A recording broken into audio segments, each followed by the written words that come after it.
2019 ఆంధ్రప్రదేశ్ రాజకీయాల్లో ఒక కొత్త ప్రయాణం ప్రారంభమైంది. ప్రజల కోసం, మార్పు కోసం ఒక ఆశయంతో ముందుకు వచ్చిన నాయకుడు పవన్ కళ్యాణ్. ఆ ఎన్నికల్లో ఆయన పోటీ చేసిన 2 స్థానాల్లోనూ ఓడిపోయారు. కానీ ఆ ఓటమి ఆయన్ను ఆపలేదు.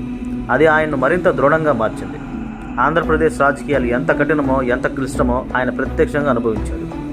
రాజకీయ పోరాటం కేవలం ఓట్ల గురించే కాదు, అది త్యాగాల గురించి, సహనానికి సంబంధించింది, ప్రజల విశ్వాసాన్ని నిలబెట్టుకోవడం గురించి. ఈ ప్రయాణంలో అనేక కష్టాలు ఎదురయ్యాయి. ఆరోగ్య సమస్యలు, గాయాలు, విమర్శలు. కానీ ఆయన ఎక్కడా వెనక్కి తగ్గలేదు.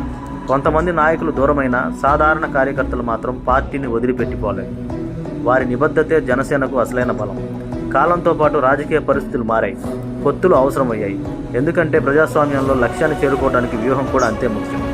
ఈ కథ కేవలం జనసేన గురించే కాదు, ఒక సిద్ధాంతం కోసం సాగిన ప్రయాణం గురించి. అధికారం ఒక్క రాత్రిలో రాదు. దానికి సహనం కావాలి, త్యాగం కావాలి, నిరంతర పోరాటం కావాలి.